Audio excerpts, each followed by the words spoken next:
Ja, herzlich willkommen zu einer neuen Ausgabe von Hardball Tattooland. Es ist ein bisschen her, die letzte Sendung. Wir hatten ein sehr bewegendes 2025. Wir haben groß gebaut mit Magic Moon, deswegen die letzten Monate war nicht sehr viel Luft. Auch ein neues Studio für Hardball, ein eigenes. Ich freue mich mal wieder nach langer Zeit über Gäste. Diesmal wieder 3 auf einmal. Da haben wir zum einen die Carrie von Bodyscript aus Stolberg. Schön, dass du zugesagt hast. Danke. Wir haben den André Krautz von Krautz Irons, Supplier-Kollege. Auch mal schön in der Runde. Und der Carlos, der ist einfach von der letzten Sitzung hier sitzen geblieben, ja. Genau, weil wir hatten so ein paar Pimmelgeschichten und die sind noch nicht zu Ende gesprochen. Deswegen ist er einfach mal sitzen geblieben. Genau.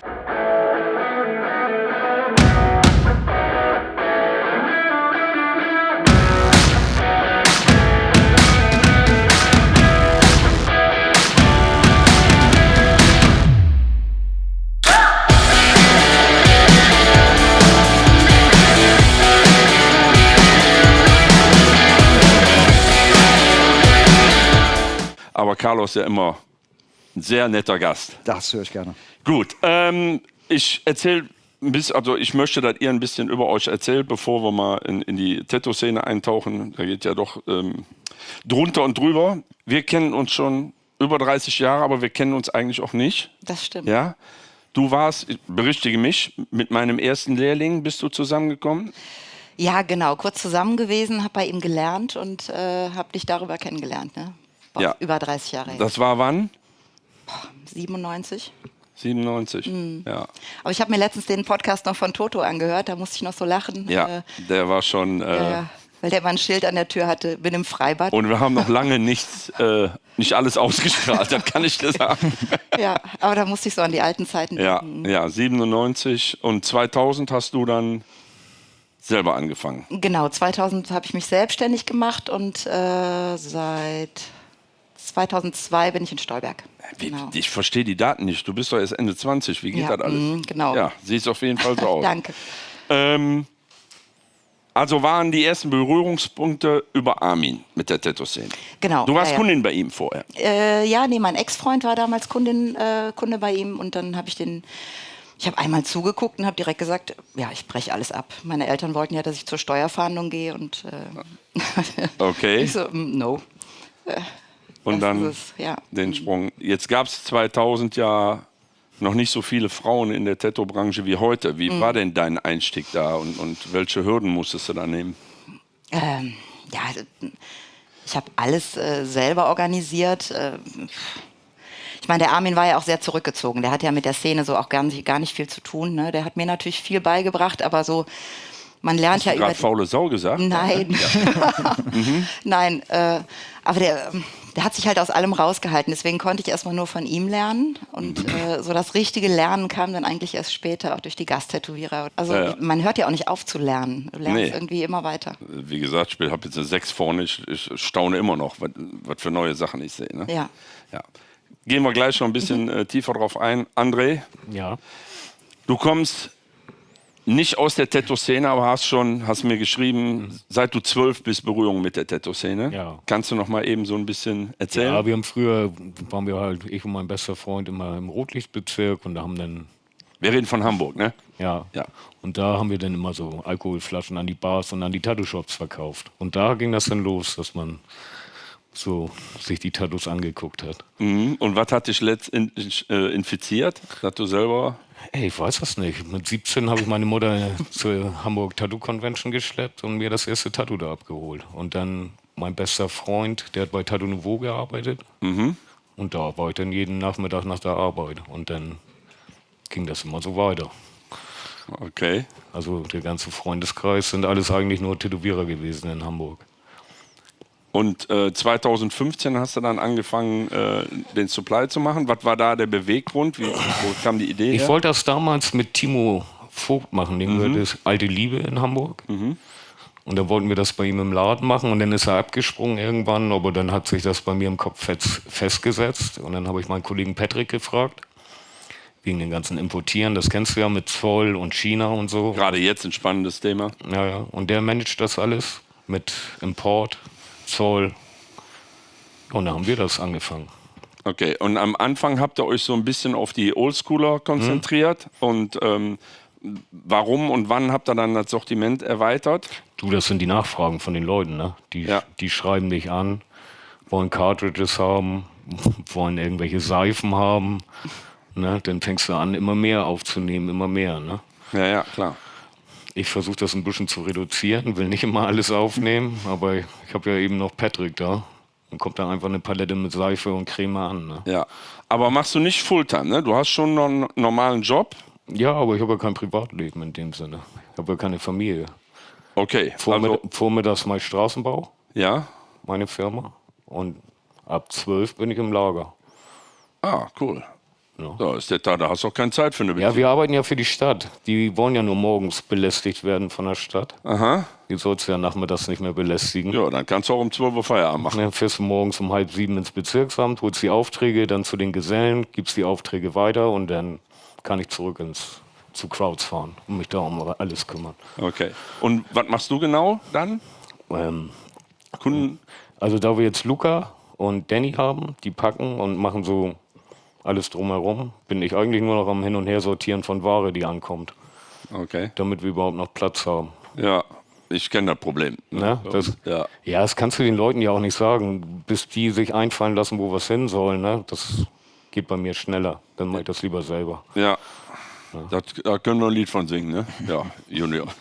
Das ist so. Ja, bis du das erklärt hast, geht das schneller. Ja.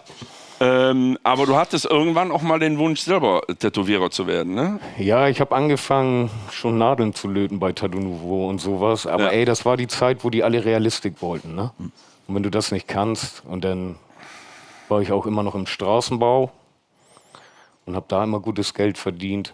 Und dann hat mein Vater seinen Job verloren und wollte sich selbstständig machen. Und dann habe ich die Pläne erstmal beiseite geschmissen. Dann haben wir die Firma aufgemacht, die Straßenbaufirma. Und dann war ich erstmal raus. Dann ist er 2006 gestorben und dann musste ich die Firma halt alleine machen.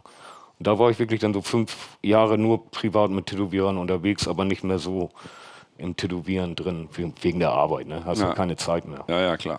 Ja gut, ist ja auch ein sicheres Ding, ne, gewesen. Da gibt es ja dann auch nicht auf. Das ist immer ein sicheres. Immer noch, ne? Und jetzt, ich habe halt 3 Gesellen, die seit 20 Jahren für mich arbeiten. Ich mache das nicht zu, bis die in Rente gehen. Ne? Ja. Und dann würde ich das wohl lassen. Solange er zweigleisig laufen kann, würde ich das auch lassen. Ja, der dritte in der Runde, Carlos von To Die For in Düsseldorf. Ja. Diesmal habe ich es richtig gesagt. Richtig. Hast du gemerkt? Ja, Ja, zu dir habe ich ja eigentlich schon alles gesagt beim letzten Podcast. Ja.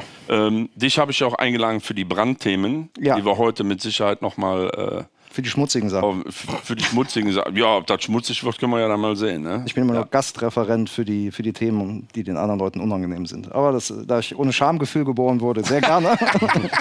Das ist überhaupt gar kein Problem. Ja. Ich schmeiß mal direkt so ein Brandthema rein. Feinlein-Tätowierung. Ja. So, was mich so persönlich ein bisschen ankotzt, ist so, dass draußen die Meinung herrscht, das wäre eine Spezialausbildung. Ja, also ich behaupte ja, jeder Tätowierer, der eine einigermaßen vernünftige Ausbildung genossen hat, der kann auch Feinlein. Aber draußen die Leute denken, das wäre irgendwie eine Spezialausbildung. Ich habe da ja noch einen anderen Hottake drauf. Ich meine, du kennst ja den Laden, wo ich damals gelernt habe. Ja. Der hieß halt Feinlein-Tattoo. Feinlein-Tattoo? Und es gibt ja das wunderschöne, wirklich hervorragende Feinlein-Tätowieren. Wir kennen das alle. Ne? Ja. Jack Rudy aus den 80ern, Brian Everett, also diese ganze Geschichte.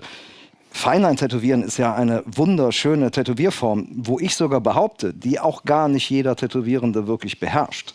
Wenn ich überlege, was der Ralf damals für einen Aufwand betrieben hat, der hat ja wirklich schöne Single-Needle-Sachen gemacht. Ja. Ne? Er hatte so eine alte Paul Rogers-Maschine, die hat Paul Rogers ihm damals, ich glaube, du kennst die, ne? hat er ihm gebaut, so eine Single-Needle-Maschine, du musstest immer noch mit dem Finger anwerfen und so. Ne?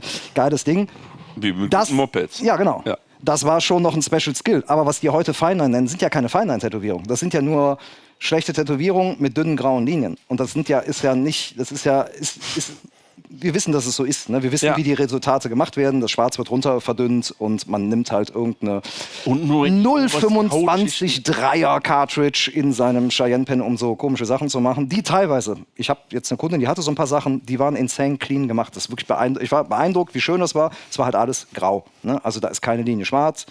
die Dinger altern halt. Also deswegen finde ich so Feinline-Tätowieren, das echte, finde ich schon, kann wahrscheinlich nicht jeder.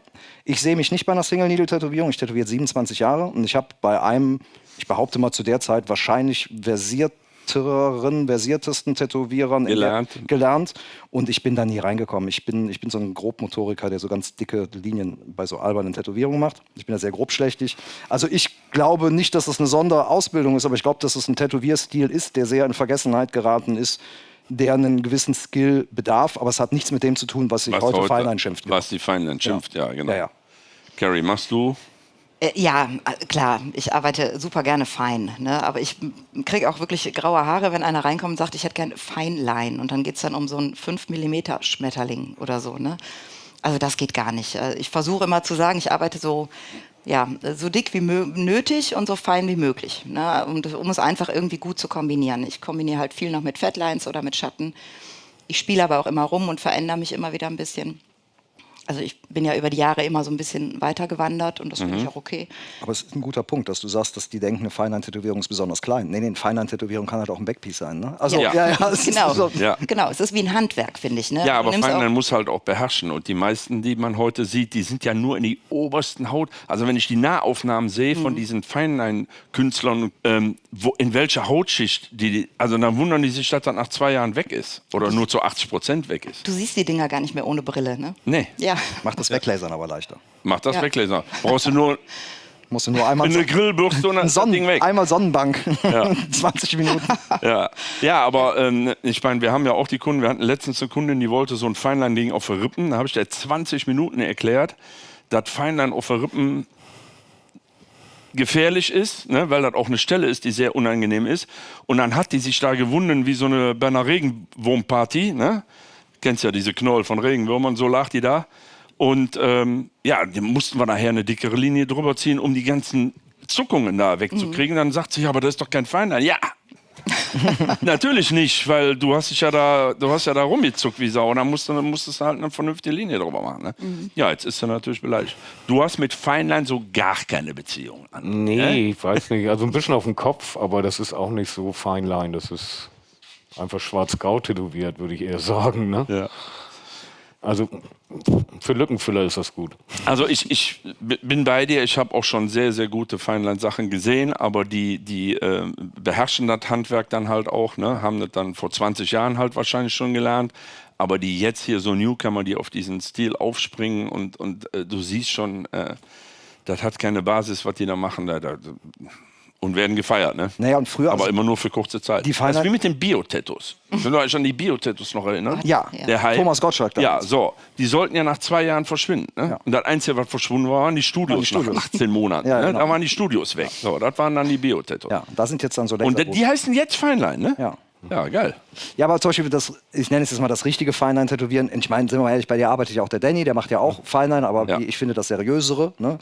Oder das seriöse Feinline.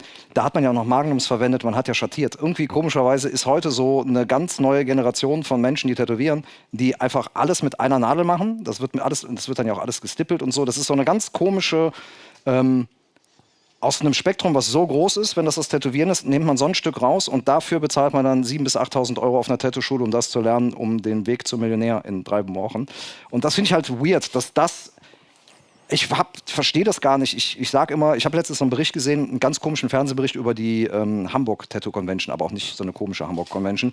Da wurden so Tätowierer und Tätowiererinnen interviewt und da habe ich irgendwie festgestellt, ich habe Kunden, die haben, glaube ich, mehr Ahnung vom Tätowieren, als das, was da teilweise Leute gesagt haben, die tätowieren. Und weil die in so einem Spektrum leben. Ne? Aber das war nicht die vom Krabbe, ne? War eine andere. Nee, eine andere. Also ganz komische Doku war das.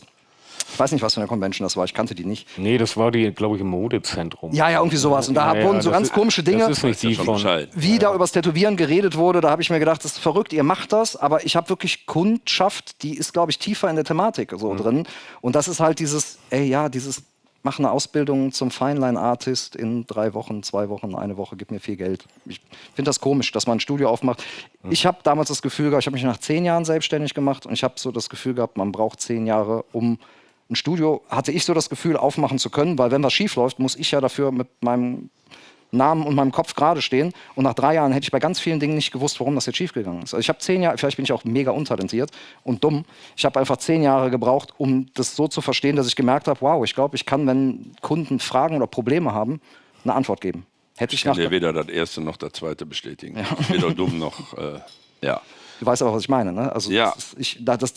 Eigentlich ist es beachtlich, das Selbstbewusstsein nach 3 Wochen Tattoo-Schule zu haben, sich einen Gewerbeschein zu holen, ein Tattoo-Studio aufzumachen. Gute Brücke. Ist das nur mein Empfinden oder ist der Hype um die Tattoo-Schulen oder diese Weekend-Kurse, ist das so ein bisschen abgeflacht? Habt ihr den Eindruck auch? Ja, also nicht mehr so viel Werbung dafür auch, ne?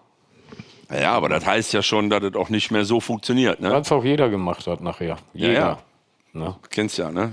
Wenn ein Zug fährt, der erfolgreich ist, springen sie alle auf. Ne? Ja, und im Endeffekt, viele haben wohl gemerkt, die machen die Schulung, kannst dann trotzdem nicht. Ne?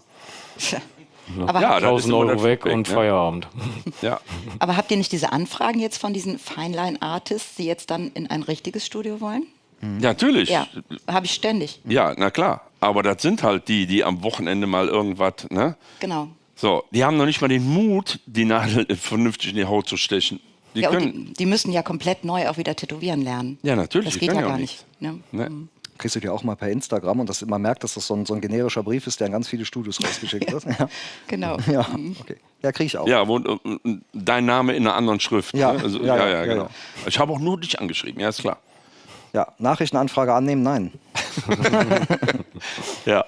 Ja, Tattoo-Schulen hatten wir ja schon als Thema in unserem, also ich finde, dass es etwas nachgelassen hat und es wird wahrscheinlich ein Grund sein, dass die Leute halt merken, oh, für die 5.000 hast du doch nicht so viel Wissen vermittelt bekommen, was du nicht auch so aus dem Netz gekriegt hättest. Ne? Also, Ja. Oder meinst du nicht, ob auch einige, die das gemacht haben, in den letzten 2 Jahren sich einfach eine goldene Nase verdient haben und sich jetzt verpisst haben? Ja, aber das ist ja das Phänomen, was du eben angesprochen hast. Ne? Das siehst du ja in Amerika auch. Da machen die da 3 Jahre den Fame-Tätowierer. Du bezahlst $50.000 für einen Sleeve, weil der auf einmal einen Namen hat. In Vollnarkose. In Vollnarkose am besten noch, ja. Und da hörst du dann nie mehr was von nach 2, 3 Jahren. Ne? Da merken auch die Promis, dass die abgezogen worden sind, ne? Und das besser gekriegt hätten für 5.000 Euro, wenn sie ein bisschen gewartet hätten. Ne? Ja. Ja, das ist ja in Amerika halt. Ich glaube aber, keiner macht eine Schule zu, wenn das läuft. Ja. Stimmt. Die würden weitermachen, egal wie viel Geld die schon haben. Ja, klar, aber wenn die Werbung weniger werden, dann merkst du auch, dass die da nicht mehr so viel Geld reinbuttern können. Ne? Und, Ja, wir haben uns eben draußen unterhalten, ich kriege immer eine Werbung von so einer Tattoo-Schule, die machen das auf spiritueller Basis. Und dann habe ich mir mal den Lehrplan angeguckt. Da ist tatsächlich Aufbauen des Arbeitsplatzes, Zusammenbauen der Arbeitsmaterialien, und dann stand da Ausräuchern des Arbeitsplatzes. Und dann habe ich mir gedacht, es ist verrückt, dass Leute wirklich Geld dafür bezahlen, sowas zu lernen. Ne? Hört sich so ein bisschen nach Kammerjäger an. Ja, um die bösen Geister auszutreiben vom Tätowieren. Ja. Aber vielleicht verändert sich auch nur die Subkultur jetzt wieder. ja, wobei Back to the Roots wird es nicht gehen, glaube ich. Nee, leider nicht. Also ich habe das ja in unserem Podcast, glaube ich, mit den Fitnessstudios verglichen, 80er, 90er Jahre. Ne? Boom, das war auch so ein Zug, wo jeder aufgesprungen ist. Jedes kleine Kaff hatte 3 Fitnessstudios. Die Guten bleiben und der Rest wird wieder verschwinden. Das sind diese Pop-Ups halt. Ne? So, und die hast du in der Tattoo-Branche natürlich auch. Ne? So, ich tätowiere seit 85. Ja. Ich habe noch keine Tattoo-Kunden, ne, wenn du keiner Subkultur angehört hast. Die musstest du noch mit dem Lasso einfangen. Ne? Ja, aber ich weiß nicht, guck mal, Carina, ist das bei dir nicht auch so, du machst das jetzt auch schon was länger. Ich glaube, ich habe 98 angefangen, du roundabout in der gleichen Zeit. Altern deine Kunden nicht auch mit dir mit? Doch, voll. Ich habe ganz viele Kinder von denen jetzt mittlerweile. Ne? Ja, das macht man auch, aber ich merke schon, da kommen relativ wenig, die nicht aus einem Stammkundenkontext sind, junge Kundschaft nach. Das ist bei mir zum Beispiel so. Doch, habe ich auch. Aber die musst du halt erstmal, also die muss ich versuchen, dann erstmal wieder ein bisschen zu informieren, dass Feinlein halt nicht nur eine Linie ist. Genau, das wollte ich gerade sagen. Ne? Die wollen aber nichts Großflächiges mehr. Die wollen was anderes als ihre Eltern. Genau. Und ich glaube, das wird für uns alle ein großes Problem, weil wo ich angefangen habe, also ich meine, mein Kalender sieht fürchterlich aus. Ne? Im Oktober habe ich vielleicht 30% meiner Arbeitstage aktuellen Termin. Die Leute, die sich so stark haben tätowieren lassen aus unserer Generation, die sind ja irgendwann voll, auch die Stammkunden. Und deren Kinder wollen ja was anderes haben. Und ich glaube, das wird auch noch ein großes Problem. Wie kriegen wir alle die ganze Zeit die Kalender voll? Und ich glaube, damit beißt sich diese Tattoo-Schulennummer auch wieder in den Schwanz, weil die Leute merken, wenn du den ganzen Tag so kleine Tätowierungen machst, davon kannst du ja nicht leben. Das merkt die Kundschaft ja auch ganz schnell. Und das merke ich nämlich, dass meine Kundschaft so ein bisschen mit mir altert. Meine Freundin hat ein paar jüngere Leute, jüngere Mädels, die gehen halt gerne zu einer Frau, verstehe ich auch irgendwie. Aber ich mache mir schon Sorgen, wen tätowiere ich in 10 Jahren?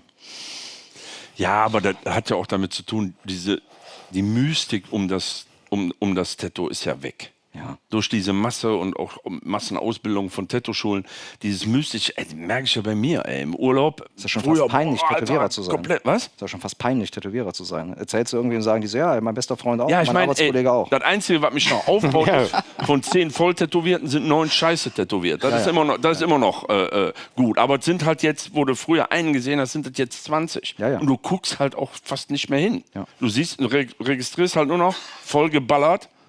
Womit interessiert dich gar nicht mehr, weil du siehst es 2 Meter weiter ja wieder. So, und das ist das. Früher warst du im Urlaub und hast irgendwas Geiles gesehen und schon warst du geil auf dein nächstes Tattoo. Ne? Das ist ja irgendwie, das ist ja weg, ne? Finde ich. Also wärst du auch nicht bereit, dich jetzt, sag ich mal, umzustellen? Auf was?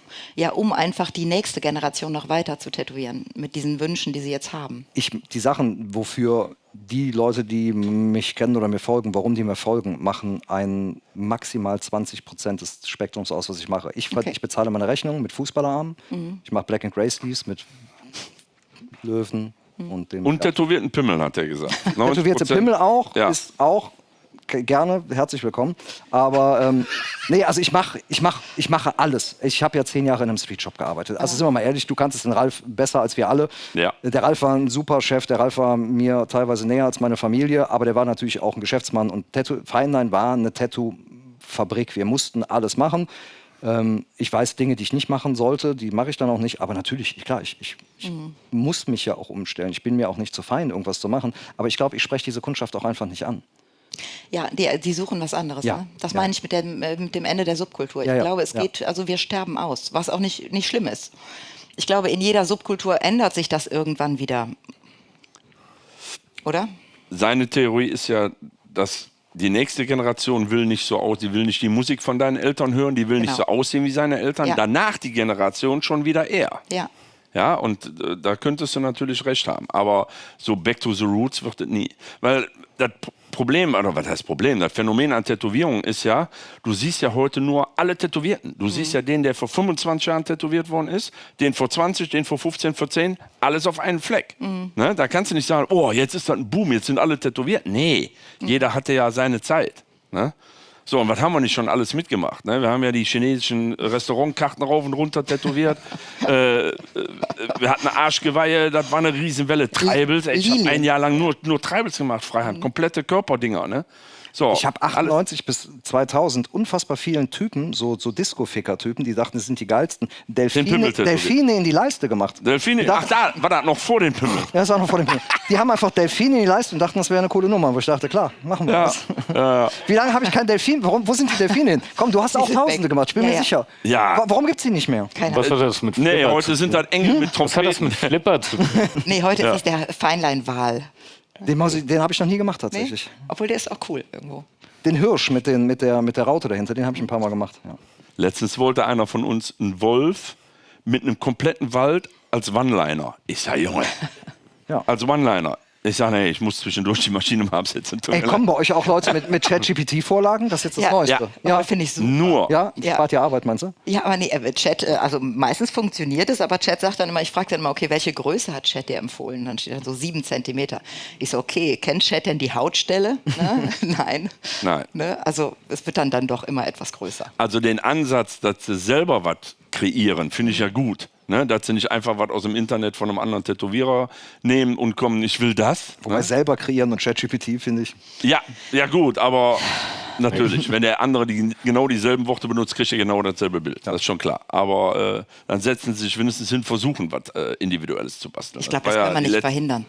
Ja. Ich weiß, der Arne, der früher bei uns gearbeitet hat, der immer noch ein guter Gast ist bei Feinlein, der hat damals gesagt, seinem Kundschaft versucht zu erzählen, du suchst dir nicht ein Motiv aus, du suchst dir am besten den richtigen Tätowierer aus. Und das ist so, das hat sich bei mir über die ganzen Jahrzehnte so eingebrannt. Und da finde ich das irgendwie weird, dass Leute sagen, ich finde deine Arbeiten so geil und deswegen möchte ich, dass du mir diese Vorlage von ChatGPT tätowierst. Das ist so ein bisschen am Thema vorbei. Ja, okay. Ich wäre leider so arrogant in der Position, dass ich sagen würde, weißt du was, fick dich doch. Aber ich sage natürlich, okay. Ja, das Finanzamt sagt, ich soll das machen. Ach, ich find, wenn ich damit leben kann, wenn man weiß, dass man es gut umsetzen kann, dann finde ich es okay. Ich habe letztens eine Vorlage bekommen, da war was drauf, wo ich denke, scheiße, das ist besser, als ich es hätte zeichnen können. Aber Hey, das machen eure Kollegen aber auch schon, ne? Ja. In Frankfurt so einer, der hat gesagt, er macht die Vorlagen, weil der Kunde sagt, was er haben will, und dann gibt er das in ChatGPT ein und kriegt das so raus. Ja. Und dann macht er das, der zeichnet gar nichts. Ja. Ja gut, im Realismus ja sowieso. Ob du jetzt im Internet suchst oder ob du dann irgendwas promptest und bekommst das irgendwie. Ja, nee, das war so Farbrealismus, nicht zu knallig Ja. war das alles, weißt du? So, aber die Bei den kommen Löwen wirklich- eigentlich besser. Ich hatte das letztens, das ist wirklich kein Scheiß, den tätowiere ich jetzt bald, aber das war ganz witzig. Der hat sich per ChatGPT einen Löwen generieren lassen mit einem Schriftzug. Und dann sage ich so, okay, und warum hat der Löwe hinten Federn? Und dann sagte er, ist kein Witz, ist wirklich kein Witz. Also super netter Typ und wir hatten auch ein ganz nettes Gespräch und wir sind am Ende auch cool übereingekommen, also es war gar kein Problem. Und dann sagte er und seine Frau, wie Federn? Und dann guckten die sich so das. Ich so, ja, aber guck mal, hinten die Mähen, das sind doch Federn. Und aus irgendeinem Grund hat ChatGPT das so, wie so Anime-Federn gemacht. Und dann sagten die, stimmt, das sind Federn. Dann sagte er, boah, ich finde das aber so geil. Dann habe ich gesagt, okay, und das Gesicht war realistisch. Dann habe ich das jetzt so angepasst, dass ich das Gesicht so gezeichnet habe, wie hinten die Federn aussehen. Aber das ist halt crazy, ne? Ja. Also, am Ende wird das sogar, glaube ich, der hat im nächsten Termin, wird das ein cooles Tattoo. Habe ich sogar auch irgendwie Bock drauf. Aber ich fand das ganz witzig, dass ChatGPT sich überlegt, dein Löwe hat jetzt Federn. Das merkt auch keiner so richtig. Ja, aber der Paul Booth zum Beispiel, der hat in einem Interview gesagt, der feiert ChatGPT, ne? Weil vorher kam, er sagt, du musst dir dann, keiner setzt sich mehr hin und entwirft ein Riesending oder die ganze Woche einfach aus dem Kopf. So, und dann gehen weltweit hunderttausende Tätowierer ins Netz und suchen nach Vorlagen. Und das wiederholt sich natürlich. Natürlich jeder in seinem Stil, aber das wiederholt sich trotzdem alles. Und deswegen feiert der ChatGPT, weil er meint, jedes Bild wird individuell. Was vielleicht nicht so ist, werden wir in 2-3 Jahren wissen. Aber er sagt, das ist auf jeden Fall eine Verbesserung, als alles aus dem Netz zu. Oder er ist faul geworden. Früher hat er seine Sachen freihand aufgemalt. Ja, macht er jetzt immer noch. Aber er redet jetzt von denen, die Ja, okay. bei sich. Weil ich jetzt gerade hier die Realistikkünstler. Ich habe mit dem Amy James von Miami Ink gesprochen. Da hat er auch in einem Interview mal gesagt. Der sagte, die Realistikkünstler von heute, die wirklich was drauf haben, die hätten zu unserer Zeit, also Ralfs und meiner Zeit, keine Chance gehabt zu überleben. Null. In einer Branche, die so war, dass die eine Seite der Medaille, die wir hätten in den 80er, 90er Jahren auch mit ihrer Kunst nicht überlebt. Ja? Und andersrum, wir, die in den 80er, 90er Jahren angefangen haben zu tätowieren, hätten nie gedacht, dass Tätowieren so eine Kunstform annehmen kann und was man heute mit Technik auf der Haut kriegt. Ne? So, und das sind die beiden Seiten in der Tattoo-Szene. Jetzt hatte ich letztens einen Realisten bei mir, der haut Sachen raus, da fallen mir sämtliche Haare, die ich noch habe vom Körper. Und dann sollte der nur einen Teil von dem Gesicht umzeichnen, weil da eine Zigarre rein sollte. Konnte er nicht. Kannst du das mal eben machen? Da denke ich mir, Alter, guter Handwerker oder Künstler? Ja. Ich habe mir jetzt letztens ich arbeite in Werl oft zu Gast vom Olaf Kraus. Sohn, beim Jason. Die machen auch alle Realismus und da arbeitet ein Russe, der Nikolai, der macht Farbrealismus und wir sind uns irgendwie sehr sympathisch, glaube ich. Wir kommen ganz gut und ich lasse mich sehr viel tätowieren, weil ich Menschen sympathisch finde. Jetzt habe ich natürlich ein Problem, der ist halt ein russischer Farbrealismus-Tätowierer. Voll dein Style. Voll mein Style. Und ich denke mir so, fuck, was soll ich hier machen? Aber was liebe ich am meisten auf der Welt? Meine Hunde. Da habe ich gedacht, okay, dann lasse ich mir den Joey, einen meiner beiden kleinen Chihuahuas, ne, dann habe ich gedacht, den als Black and Grey, das wird ja seriös. Dann nur das Gesicht. Ich hatte so ein Foto, einen Hund mit Winterjacke. Ich sage, kannst du mir den hier eine Lücke machen? Black and Grey. Und er sagte so, yeah, probably we do the whole body. Und ich sage, ja, mach mal halt den ganzen Körper so klein. Yeah, probably we're gonna do it in color. Ich so, ein weißer Hund, ne, von einem Farbrealisten. Denkst du, Visitenkarten groß, hat 3 Stunden gedauert, sieht unfassbar gut aus. Auch Wo ist der? Habe ich auf Schulter, kann ich euch gleich mal zeigen. Sieht wirklich insane aus.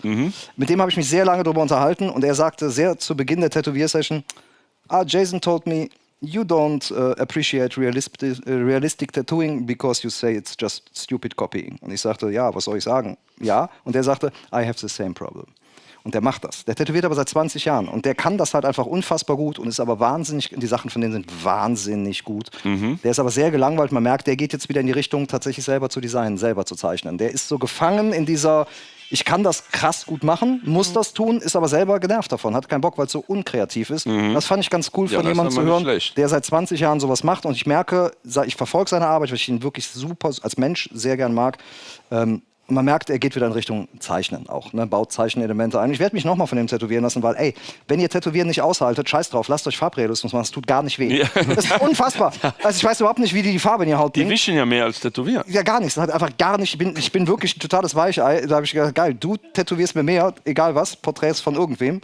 Aber Hauptsache es tut nicht weh. Also ich habe vor 2 Wochen noch an der Wade was realistisch gekriegt und ich kann das nicht bestätigen. Nein? Das hat nicht wehgetan. Okay. Nee, auf keinen Fall. Waren aber auch 6 Stunden. Da wird nach 3 Stunden wird es und schon du bist noch mal 10, 12 Jahre älter als ich. Das stimmt. Knapp. Ja. Es wird im Alter auch immer schlimmer, ne? Mit dem Schmerz, oder? Ja, das war aber schon immer so. Ne? Das war. Nee, die Nadeln werden immer dicker. Ach so. Nee, bei deinen Tätowierern. Ja, ja, genau. Ja, oder sie wollen immer schneller werden, als wenn das ein Rennen ist. Ey. Ja. Oh, guck mal, wie schnell ich war. Ja, habe ich gemerkt. Ja, ja, böse Zungen behaupten ja, dass bei mir immer noch so viele Tattoo haben wollen, wenn ich so schnell bin bei mir im Laden. Ne? Also ich mache die Sachen in 2 Stunden, wo die anderen dann 4, 5 sitzen. Ey. Aber das ist halt die Erfahrung. Ich fange mit Carrie an, ich stelle euch allen die Frage, in deiner 25 Jahren Karriere, gab es Momente, wo du an dir oder an deiner Entscheidung gezweifelt hast? Gezweifelt habe ich nie. Ist sehr privat, aber... Ja, nö, kein Problem. Nee, gezweifelt habe ich nie. Ich habe mich ja immer, ich habe ja tausende Hobbys und ich fange immer ein Hobby wieder an und dann höre ich wieder auf, wenn ich es kann, einigermaßen, und dann gehe ich wieder zum nächsten. Also ich entwickle mich irgendwie immer weiter. Nenn mal ein paar, weil tausende Hobbys. Ach, ich mache zum Beispiel auch diese Wetplate-Fotografie oder ich mache jetzt gerade Marmorino-Stuck. Okay, ich mache also auch ganz alles viel, so im Künstlerischen. Ja, ich finde Handwerk. Für mich ist das ein Handwerk, wo wir echt kreativ arbeiten können. So sehe ich das. Ich finde, ein guter Handwerker muss, ja, ich sag mal, das Klo braucht auch ein entsprechendes Abwasserrohr in der entsprechenden Dicke, sonst bleibt alles stecken. Sage ich jetzt mal. Du musst einfach du musst es einfach richtig umsetzen, damit es technisch funktioniert. Und ansonsten haben wir alle Freiheiten und ich liebe den Job. Ja, cool. Bei dir? Hast du mal einen Moment gehabt, wo du gesagt hast, scheiße, schmeiß ich hin? Oder? Nee, eigentlich nicht. Nee? Also, bei mir läuft alles ganz gut. Straßenbau lief immer gut. Ey, du bist der Erste, der sagt, ich liebe den Straßenbau. Ne? Ich kenn Jungs auf Teermaschinen, ich kenne... Ja, aber ich glaube, das hat was damit zu tun. Erstens bin ich der Chef und ich mache das so. Ja, nee, und ich mache das. Ich sag dir, du fährst die Teermaschine. Nee, ich lasse die einfach so arbeiten, wie ich das gerne möchte. Ich sage immer zu denen, ey, wenn ihr fertig seid, könnt ihr nach Hause. Die hauen um 1 meistens ab. Alle sind glücklich dadurch. Und dadurch habe ich meine Ruhe. Ich kann mich auf die verlassen. Also ich habe echt wenig Stress. Und ich kenne meine Gesellen halt, seit ich 15 bin. Ich habe bei meinen Gesellen gelernt auch. Und der war auch der erste Lehrling von meinem Vater. Das ist wie Familie. Das ja, ist dann ist das klar. Ne, also also bereue ich auf jeden Fall nicht, dass ich das gemacht habe. Ja, denke ich mir. Ne? Und Tattoo ist ja meine große Liebe. Also das macht immer Spaß, egal was los ist. Ja, also das bereue ich auf jeden Fall nicht. Ne? Carlos, hast du mal ein Tief gehabt? Oder? Letzte Woche, vorletzte Woche, letzten Monat. Was du meinst, ist Kater. Ich meine so ein Tief. Nee, tief tatsächlich. Wir kriegen das halt ganz krass zu spüren. Also klar, ich bin da völlig transparent. Also mein Kalender war noch nie so leer wie jetzt. Nach 27 Jahren Tätowieren hatte ich im letzten Monat das erste Mal, dass ich ein paar Tage einfach nicht arbeiten durfte, weil ich keine Termine hatte. Um mich rundherum sind immer mehr Leute, die sich Nebenjobs suchen müssen. Und ich glaube, ich freue mich für jeden Tätowierer, Tätowiererin, die so privilegiert sind, dass sie damit noch nicht strugglen. Aber wenn man da sich irgendwann mal überlegt, okay, welchen Weg hätte ich noch gehen können? Ich habe ja mal ein Abitur auf einem altsprachlichen Gymnasium gemacht. Ich hätte ja auch schon Grafikdesign studieren können und würde jetzt mit meiner, keine Ahnung, 12-köpfigen Familie in Sylt Urlaub machen. Hätte auch sein können, ich weiß es nicht. Nee, aber bereut nie, aber manchmal gezweifelt, ob ich hatte jetzt das erste Mal nach 27 Jahren Tätowieren Angst oder die Sorge, ob ich das den Rest meines Lebens machen kann. Und die Sorge ist mir noch nicht genommen worden. Ja, das wäre auch meine nächste Frage. Ne? Die Tattoo-Branche hat sich in den letzten 5, 6, 7 Jahren ja drastisch verändert. Ja. Ich behaupte, durch Corona hat sich die Welt völlig anders gedreht. Hat das deine Perspektive denn auch verändert? Total. Also es kommen so 2 Sachen zusammen. Das habe ich, glaube ich, schon mal in einem Podcast gesagt. Wenn ich heute 16 wäre, der Tätowierung hätten gar kein Sexappeal mehr. Aber ich fände das Thema gar nicht mehr spannend. Der Erstkontakt eines heute 12-, 13-Jährigen mit Tätowierung ist irgendeine so eine Asi-Doku-Soap auf RTL 2, wo irgendwelche Leute sich am Strand paaren. Die Leute sind stark tätowiert. Da hätte ich mir gedacht, ich will nicht so sein wie die. Ja. Ich bin mit Punkrock, mit Hardcore-Bands, für mich, ich habe Henry Rollins und so, ich habe Anfang der 90er Tattoo-Hefte gekauft, da bin ich noch als kleiner Dorfjunge durch die halbe Welt gereist, um mir so eine scheiß Body Art International zu kaufen. Das war magisch, ne? Das erste Mal ins Tattoo-Studio, diesen Geruch, ich fand das war für mich so eine geheime Alchemistenkunst. Das war so toll und diese Magie spüre ich heute leider nicht mehr, weil das ist so ein bisschen so weg. Es ist der Gang der Dinge, es ist nicht schlimm, ich sehe das genau wie du. Wir sind überaltert worden, diese Romantik, die stirbt bei allem, ob es der Punkrock, ob es vielleicht bei jedem Thema, bei jeder Subkultur, die wird irgendwann, man muss nach vorne gucken, kann man immer sagen, wenn es trotzdem für einen läuft und wir sind so das erste Mal an so einem Punkt, wo es wirklich schwer wurde, jetzt geht's wieder, aber es wurde einfach mal schwer, die Rechnung für einen Monat zu zahlen. Und dann denkst du dir, das ist doch nicht fair, das ist doch nicht, und um es uns herum, wir sind 4 Leute bei uns im Laden, 2 davon haben mittlerweile noch einen anderen Job. So, und das sind Menschen, die das Tätowieren mit allem, was sie haben, lieben. Und dann sehe ich irgendwelche Leute, die das aus einer Langeweile heraus mal eben die ganzen komischen Studien. Ne? Also, ja, es gibt da keinen mehr, der keinen kennt, der nicht tätowiert. Das sage ich ja. Ist ja wir haben Kunden, die haben Tattoo-Maschinen. Und der Barista bei uns um die Ecke hat letztens Raffaella gesagt, der hat jetzt auch eine Tattoo-Maschine. Ne? Also da denke ich mir so, ja, es ist wirklich ist einfach ein Clowns-Job geworden. Also dieser Respekt davor ist so weg. Ich brauche das nicht für mein Ego, wirklich nicht. Also ich brauche nicht, dass Leute das respektieren, was ich tue. Mir tut es nur leid fürs Tätowieren, dass das so eine alberne Nummer. Ich habe früher gedacht, Mann, Tätowieren ist so asozial, das kann man nicht verkommerzialisieren. Das geht nicht. Doch, es geht. Ja. So. Ja, hat ja die Vergangenheit gezeigt. Ich habe letztens noch zu meiner Freundin gesagt, wäre ich heute noch mal 16, weil ich habe auch Berührung zur Graffiti-Szene, ich würde all in Graffiti gehen, weil das ist wenigstens illegal. Das kannst du nicht kommerzialisieren. Das ist wenigstens ein Verbrechen. Ja, es ist so. Obwohl viele Graffiti-Künstler Aufträge haben, dann würdest du mit den Ohren schlackern. Ja, aber die kriegen ja wenigstens keinen Respekt. Die nimmt man ja nicht ernst. So, aber im Tätowieren kriegen diese Leute ja Respekt, die dies verhuren. Ne? Also das sind ja die im Spotlight stehen. Aber nur auf den Social Medias. In der Tattoo-Szene an sich, wenn es denn eine gibt, ja nicht. Er gibt mir 2 Millionen im Jahr. Ich scheiße auf was die Leute von mir denken. ich gehe auf die 50 zu. Ich will langsam. Ich weiß nicht. Es ist schade. Also ich habe es nie bereut, aber ich bin das erste Mal am Zweifeln, ob ich das den Rest meines Lebens machen kann.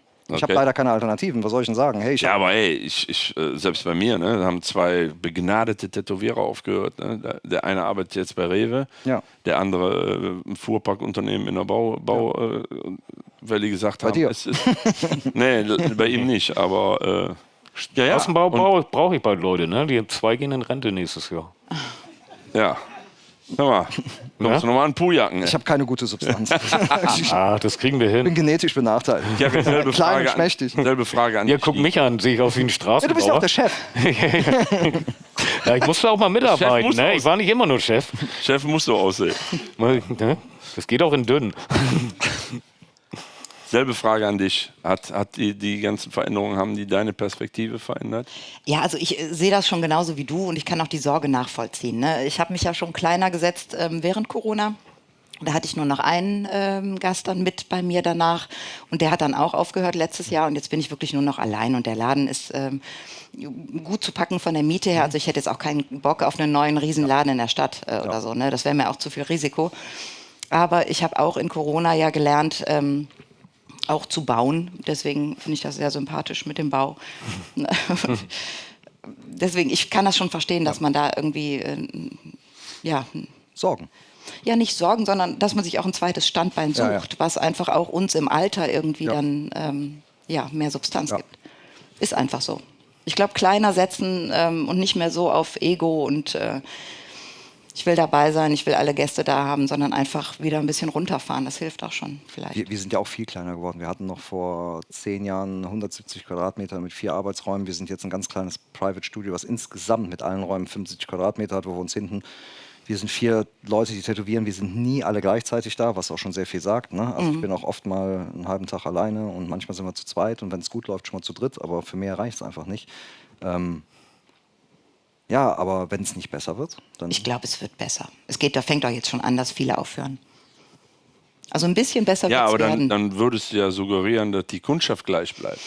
Oder dass die Kundschaft, die eigentlich hätten, zu uns käme.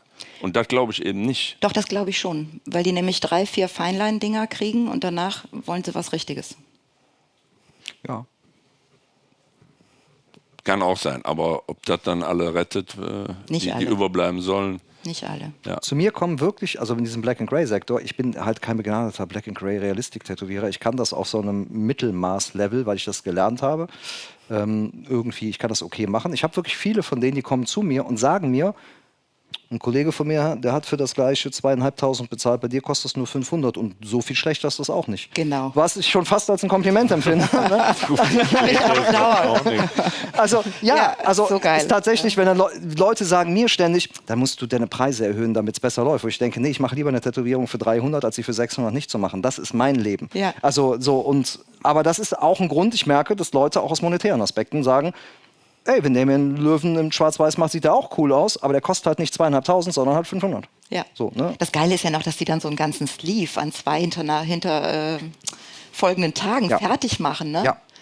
Und dann über Klarna finanziert. Ja, vielleicht sollten das auch alle anbieten. Ja. Klarna und PayPal. Und mein Handgelenk ist dick. Ja, wie konnte das denn passieren? Nach 2 Tagen Full Sleeve. Ja. Ich habe letztens noch, ich sehe immer, ich kriege Und dann immer. erzählst du denen einen was von Wundwasser, dem Tätowierer? Ja. Was ist denn Wundwasser? Lymphwasser, so. Nicht Wundwasser, Lymphwasser. Ich kriege seit Tagen immer von der gleichen, ich glaube Tätowiererin, ich sehe immer nur die Hände, ich glaube, das ist eine Frau. Videos. Man weiß es heute nicht. Man weiß es nicht. So Videos, die macht unfassbar krassen, zumindest unter einem Polfilter. Das ist ja ganz wichtig. Tätowierung guckt man sich ja nur noch unter Polfiltern an, nicht mehr echt. Super krassen so Farbrealismus tatsächlich. Und ich kriege ständig diese Videos. Und was die an Equipment, an Aufbaumaterialien, ich meine, du bist Supplier, ich schwöre dir, wenn ich das Video mal sehe, ich schicke dir eins, du hast es noch nicht gesehen. Ich wusste gar nicht, wie viel. Die hat ein Setup, das kostet safe 150 Euro, wo ich mir denke, wie viel, was klebt? Die klebt und stellt sich so 1000 Sachen. Und hier eine Creme, die nächste. Ich habe die Sachen noch nie gesehen. Creme, die Haut vorbereitet, Creme, die das Stencil hält, mehrfach. Creme, die das Stencil festmacht. Ja, mehrfach, alles mehrfach. Und dann werden jetzt so, kennt ihr diese Gummistencils, die Leute jetzt machen? Nee. Ja, diese durchsichtigen, ne? Ja, wo so Plastikfolie drauf ist. Ja, wo du denn durchtätowieren Wie so kannst. Second Skin, wo Nein. Druck drauf ist als Nein. Stencil, wo man dann durch so eine Plastikfolie Ja, tätowiert. damit du die Lücke besser treffen dein kannst Ernst? zwischen 2 Tattoos. Dann kannst du das genau dazwischen und siehst, wo du bist. Nein. Die hatte meine Mutter Second vor 30 Skin, Jahren schon. aus Hat dem die, Drucker, wo das Stencil drauf ist. Was ist, wenn dir die Haut spannst? Da wird keine Haut gespannt, das muss man nicht. Okay. nee, du tätowierst durch das Ding. Ja, du tätowierst durch das Plastik, ja. na, ich sehe meine Mutter noch mit der Nadel und danach wurde das an der Wand gehangen. So. Da erzählen mir letztens Diese Stickdinger. Da erzählen mir Kunden, hast du das gesehen? Das ist doch voll die gute Idee. Wo ist denn das eine gute Idee? Wir Ja. haben ja eh schon genug Mikroplastik in unserem Körper. Da muss ich ja jetzt nicht auch noch. Ja, das ist ja jetzt alles in den neuen Farben drin. Ein bisschen Plastik mit rein, damit es drin bleibt in der Haut, ne? Ja. Hören wir auf mit den neuen Farben. Die wir ja leider alle benutzen müssen. Ja. Ja, was haben wir denn für eine Wahl? Du bist 10 Jahre jetzt als Supplier. Du hast eigentlich in den 10 Jahren voll den Hype im Supply und den jetzigen Punkt. Was ist denn deine Sorge, im deine So- Prognose? Also im Sommer wurde schon weniger, aber ich sehe, so wie früher, die Älteren, die haben ja immer in Masse bestellt früher und Ja, auf Lager auf Vorrat, gelegt, genau. weil sie es noch gewohnt waren, wenn sie aus dem Amiland früher bestellt haben, dann hast du eine Bestellung gehabt, 10 Kartons Matratzenschoner, ne? Und ich denke, was misst du denn jetzt vor? Ne? Und das ist halt alles vorbei, ne? Also so eine Riesenbestellung macht gar keiner mehr. Aber dann gibt es auch wieder, mich hat hier jetzt einer angequatscht, ich habe 500 Läden in Holland. Wir wollen Cartridges palettenweise bestellen. Dann hast du sowas auch wieder, ne? Ich kenne keinen in Holland, der 500 Läden hat. Ich auch nicht. Siehst du? Mal gucken. Vielleicht hat er 5. Ja. Ja, also die Anfragen habe ich auch jede Woche. Ne? Ja, wir sind in Italien, Supply, wollen wir machen und alles. Nee, die wollen Großhandelspreise für ihre 3 Läden. Ne? Ja, ich weiß. Ne? Das ist das Ding, ja. Welche Veränderungen würdest du in der Tattoo-Szene gerne sehen, wenn du die Wahl hättest? Gary. Ja, ich wünsche mir eigentlich keine Kunden, die reinkommen und ständig nur von Mini-Tattoos sprechen. Also einfach jemand, Kunden, die Verständnis haben für das Handwerk. Ja. Und wenn man ihnen dann erklärt, was nötig ist, um ein gutes Tattoo zu machen, auch in einer kleinen Größe, dass wir da nicht weggehen und gehen zum nächsten Feinline-Tätowierer, sondern dass es einfach akzeptieren. Das würde ich mir wünschen. Ja, dass es sich wieder ein bisschen reguliert und so ein bisschen der Schrott aussortiert wird. Ausbildungsjob oder ja oder nein? Das fände ich, glaube ich, gar nicht schlecht. Also es wird kein anerkannter Beruf, das habe ich in vorigen Sendungen ja schon mal gesagt. Wir waren ja in Berlin, wir haben dann mit der Frau Konnemann von der CDU damals, waren wir eigentlich sehr weit und das ist halt gescheitert an dem Wort Marktsicherung. Ach. Und das war vor Corona, also 5 Jahre. So, und die haben gesagt, wenn wir einen Beruf ins Leben rufen, kostet das erstmal 25 Millionen Euro. Ja, weil alles, du musst Schulstätten haben, du musst Lehrer haben, du musst Prüfer, die abnehmen, Norden, Süden, Osten, Westen, muss alles abgesehen. Und dann kam Marktsicherung. Und die haben gesagt, der Markt ist so schwammig, und das war vor Corona, haben die gesagt, wir können nicht 500 bis 1000 Leute ausbilden im Jahr, wenn wir denen nicht eine Perspektive geben, dass die noch 5 oder 10 Jahre zu tun haben. So, und jetzt sind wir 5 Jahre weiter und die Frau hat tatsächlich recht gehabt. Weil jetzt wäre ja vorbei. So, naja, da kannst aber auch andere Handwerksberufe sagen, wir brauchen euch nicht mehr ausbilden, da gibt es keine Zukunft mehr. Ne? Nee, also ich habe selber einen in der Firma, der hat noch mit Kunststoff, das ist alles überholte Technik. Ja. Was weiß ich gelernt, da kann er nichts mehr mit tun, ne, weil das alles nicht mehr gibt. Ne? Ja, oder jetzt mit hier KI, wie viele Jobs gehen da bald flöten, ne? Was die KI übernimmt. Ja, und die befürworten, die sagen, dadurch werden aber auch genauso viele Jobs geschaffen. Ne? Ja. Wer weiß. Ja. Du, Tattoo-Szene, welche Veränderungen würdest du gerne sehen?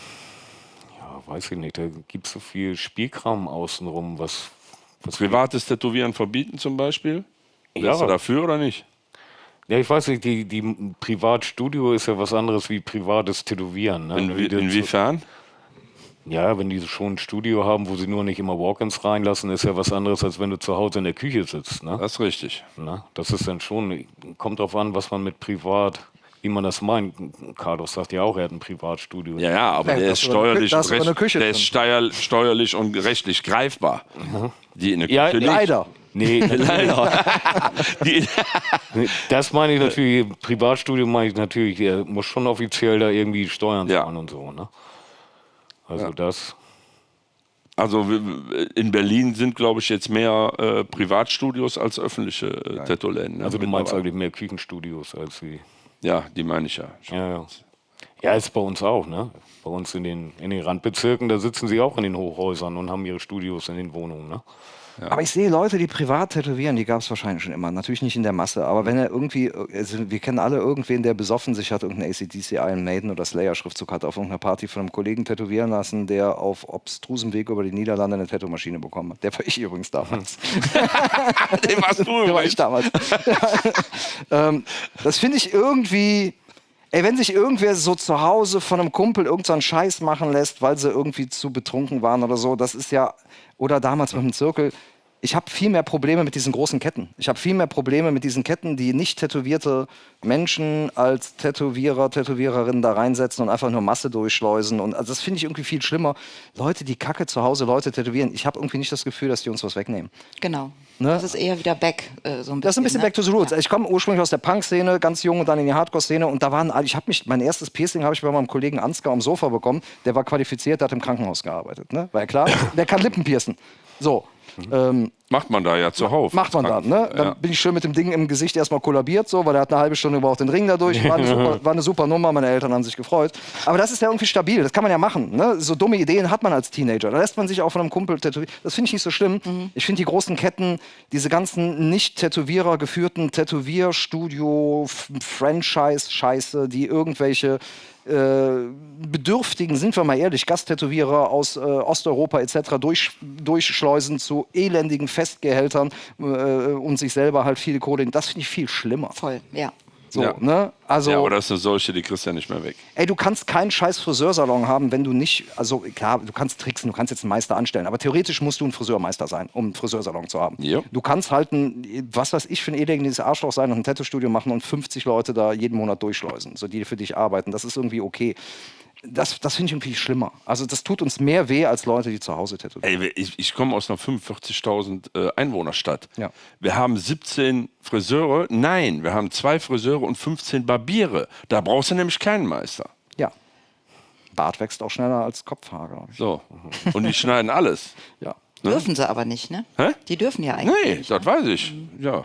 Ist doch wunderbar. Koks ist auch verboten. Kriegst du auch an jeder Ecke. Wahrscheinlich sogar bei dem einen oder anderen Barbier. Bei dem einen oder anderen Barbier sogar, ja. Ja, wo du gerade jetzt das Piercing sagtest, mit dem, ich komme jetzt gleich zu einer Lieblingskundengeschichte, könnt ihr euch schon mal darauf vorbereiten. Bei mir ist die Lieblingskundengeschichte eigentlich die einer meiner Piercerin, Betty, die jetzt schon über 30 Jahre bei mir ist. Da kriegte die Tochter ein Zungenpiercing und der Vater hatte gefragt, ob er mit rein darf zur Unterstützung. Ne? Der hätte Angst, dass die das sonst nicht übersteht. Und wir standen dann, ich sagte ganz gerne mit rein, aber nur einen Meter weg. Und die macht also die Kanüle durch die Zunge und ich höre nur Paff. Ne, da ist der Vater umgefallen und mit dem Kopf auf so eine alte Heizung, ne, auf diese Lamelle und das sprudelte nur noch. Ich denke, Alter, was ist denn hier los? Die Tochter sieht das, kippt auch um mit der Kanüle in der Zunge. Ne? Ich sag, Betty, Notlage, du machst die. Weder das Blut gestillt, einer einen Krankenwagen gerufen. Ne? Die hat die in einer Ruhe fertig gepierst, obwohl die ohnmächtig war. Ne? Schön das Piercing noch da rein, bevor das alles umsonst war. Ne? Hör mal, die hat mir alles versaut. Ne? Lederkissen, die Liege, die Wand, alles versaut. Die mit dem Krankenwagen weg. Ja. Und Betty sagt zu mir, haben die bezahlt? Und ich so, nö. Und die haben wir auch nie wieder gesehen. Ja. Nicht, dass die nochmal kamen, oh danke, dass ihr uns so. Nix, haben wir nie mehr gesehen. Ja. Ey, unfassbare Geschichte, ne? Der ganze Laden voll Blut. Du weißt auch nicht, wie Feinlein früher aussah. Der Ralf hatte früher diese bilderlosen Rahmen vor einem Schaufenster hängen, diese Glasdinger. Der hatte mal so einen Pumper, der so mit seiner Uncle Sam Bauchtasche, Uncle Sam Klamotten, super krasser Dude, kam mit seiner alten, kriegt ein Tattoo, merkt, dass ihm schwindelig wird, Übersprungshandlung, springt auf, du kannst es den Laden, wo der Ralf vorne tätowiert, rennt vor den Raum, wird ohnmächtig, fällt ins Schaufenster, in diese ganzen bilderlosen Rahmen, pisst sich da ein, also liegt im Schaufenster, pisst sich ein. Der Gegenüber war sowas, ich weiß nicht, das war noch vor Kick, war so ein Billigladen, damals so eine Marktladen. Der Ralf schickt seine Alte rüber und dann weil die neue Hose kaufen, ne? Der hat sich halt eingepisst. Ja. Und das war für den einfach so eine Degradierung. Der ist beim Tätowierer im Schaufenster ohnmächtig gewesen, hat sich eingepisst und ist noch nicht mal mit einer Uncle Sam, sondern mit so einer 1-Euro-Jogginghose wieder rausgegangen. Und ich denke, der lässt sich nie wieder tätowieren. Nee, keine gute... Jedenfalls auch nicht da. Aber sowas passiert doch heute nicht mehr. Warum eigentlich nicht? Warum wird denn keiner mehr ohnmächtig? Leute, wer hättet mehr ohnmächtig beim Tätowierer? Das ist immer witzig. Junge, früher saßen 95% der Kunden. Ja, heute wir legen die alle hin. Und dann, ne? Ich wünschte, ich könnte liegen beim Tätowieren. Was? Ich wünschte manchmal, ich könnte auch liegen beim Tätowieren. Ich habe gelegen, aber war auch nicht so angenehm, die 6 Stunden. Hast du eine Lieblingsgeschichte? Eine Kundin kam mal mit einem Rückenprojekt, das ist ja schon 10 Jahre her, und die wollte. Da habe ich auch noch eins. Ja. Die brachte ihren Arzt mit, damit er sie in Narkose legt. Ja, also in Teilnarkose. Und dann hatte die so einen Pieper am Finger irgendwie und dann war die komplett verkabelt. Und dann hatte die wirklich doch ernsthaft, es war irgendwie eine Russin, irgendwie mit so einem Rückenprojekt, und die hatte unheimliche Schmerzen, die wollte es aber unbedingt weitermachen. Ja, und dann war die dann narkotisiert und er sagte so, okay, wir können 4 Stunden ungefähr, können wir probieren. Das Problem war, dadurch, dass sie nur in Teilnarkose war, fing die dann so unkontrolliert an zu zucken. Ne? Also sie konnte gar nicht mehr mitarbeiten. Aha. Genau, und dann haben wir die dann gemeinsam fixiert mit Panzertape. An die Liege. Genau, ja, und dann habe ich irgendwie 3 Stunden da ganz mittelmäßig arbeiten können. Das macht einfach keinen Spaß, ne? Weil der Kunde zuckt, arbeitet nicht mit und eigentlich ist es auch Kacke. Aber das war so meine... Und da hast du dich von überzeugt, dass das auch ein echter Arzt war, ja? Und nicht der Kumpel, der ein bisschen mit Narkose mitspielt. Da habe ich mich von überzeugt. Ja. Ja, aber fast schon Trendsetter, wenn man sich anguckt heute. Ne? Ja, voll. Boah. Ja. Hast du mit dem Supply auch eine coole Geschichte? Nö, eigentlich nicht. Da läuft immer eigentlich alles. Da läuft immer eigentlich alles. Wird keiner ohnmächtig beim Einkauf? Nee, eigentlich nee. Ja, aber hier, Rückenmotiv habe ich auch noch eine geile Story. In meinem 3. Magic Moon in Erkelenz, da kommt einer rein. Ich sage, was kann ich denn für dich tun? Da sagt er zu mir, ich hätte gern ein Tattoo, als wenn ich überfahren worden wäre. Und ich gucke den und ich denke, was willst du denn? Was willst du, Wunden oder was? Nee. Die Reifenspur von meinem Range Rover. Oh nein. Ich so, was? Ja, sagt er so, vom Arsch so. Ey, da haben wir DIN A3-Blätter aneinander geklebt. Da ist der draußen durch den Matsch gefahren, über diese Reihe Blätter. Und dann habe ich den die komplette Reifenspur vom linken Arsch zur rechten Schulter gemacht. Als wenn da der Wagen drüber gefahren wäre. Ich fand das Ding auch nachher richtig cool. Ne? War sein einziges Tattoo. Und ich sag, du darfst auch nichts anderes auf den Rücken machen, weil sonst wirkt das nicht mehr. Ne? Ja. Und er hat auch nichts anderes mehr gemacht. Das ist sein einziges Tattoo. Ne? Ey, unfassbar manchmal. Der ist der King auf jeder Party. Der ist hier King auf jeder Party. Ich bin überfahren worden. Guck mal hier. André, deine nächsten 5 Jahre, wie siehst du die? Oder planst du die überhaupt? Nee, ich plane das nicht. Lässt du einfach auf dich zukommen? Wo siehst du dich denn in 5 Jahren? Ja, ich hoffe, dass der Straßenbau dann vorbei ist, dass ich das nicht mehr mache. Dann sind sie ungefähr alle in dem Alter, dass sie in Rente gehen. Mhm. Ja, und dann dass ich dann morgens nicht mehr um 5 aufstehen muss und dann nur noch Tattoo Supply machen kann. Also um 7, 8 aufstehen. Dann. 7, 8 aufstehen, ja. Ja, das stimmt, da stehe ich auch. Kerry, du denn? Ey, dann habe ich die Corona-Kredite abbezahlt. In 5 Jahren? Dann wird's chillig.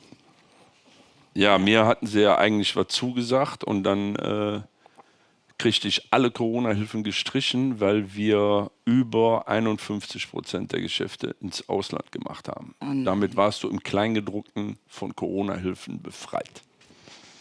Ja, wir haben gar nichts bekommen, 0. Ja. Wir dürfen jetzt alles zurückzahlen. Ihr dürft jetzt alles zurückzahlen. Ja, gut. Das hätte ich dann jetzt wahrscheinlich auch gemacht. Ja. Du denn?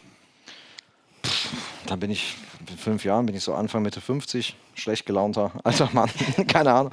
Ey, ich hoffe, es Ich bin schon über 55. Und du bist so gut drauf. Bin auch nicht schlecht gelaunt. Ja, ich hoffe, dass es einfach, ich bin wahrscheinlich da, wo ich jetzt auch noch bin und ich hoffe, dass es sich so ein bisschen erholt. Ich bin ja ein Freund davon, wenn sich nicht so viel verändert. Ich will einfach noch ein bisschen weniger Bauchschmerzen haben, wenn ich gucke, was ich in 3 Wochen so machen muss. Da will ich vielleicht dann nicht große Lücken sehen. Dann wäre ich ja schon happy. Ja. Und noch einen Hund mehr adoptieren. Aber das ist ein anderes Thema. Ja, wie viel hast du jetzt? 2. 2 Hunde. Ja. Aber nur einen tätowiert. Und Polly den Namen. Also von ihr den Namen und von ihn als Porträt. Aber Oh. Ist das Gleichstellung? ich brauche auch noch ein Porträt von ihr jetzt, wo ich weiß, dass es nicht wehtut. Ja. So, jetzt hast du die ganze Zeit schön die Pimmeltattoos vermieden. Deswegen habe ich dich aber eingeladen, weil ich da nochmal drauf zurückkommen muss. Sehr gerne. Warum macht dir das nichts aus, ob du einen Finger, eine Wade, eine Schulter oder ein Pimmeltattoo ist? Erklär mir das mal. Ja, warum sollte es mir das ausmachen? Am Ende ist es ja so, ich musste früher auch, also ich finde zum Beispiel eine Intimtätowierung bei einer Frau als Mann finde ich wesentlich unangenehmer, weil das gibt mir natürlich das Gefühl, ich will, dass die Kundschaft sich wohlfühlt und dass sie jetzt nicht das Gefühl haben, dass ich mich irgendwie dran ergötze. Das ist jetzt bei einem Kerl wesentlich unwahrscheinlicher, wahrscheinlich für ihn. Und am Ende, ey, ich meine das ernst, ich habe zum Beispiel gar kein Schamgefühl. Mir ist es total egal. Also wenn jemand damit, ich weiß nicht, ob ich das erzählt habe, den letzten Pimmel, den ich tätowiert habe, ist auf einem alten Stammkunden. Der hat mir irgendwann geschrieben und sagte so, ey, kannst du dich noch an mich erinnern? Ich konnte mich noch genau an den erinnern.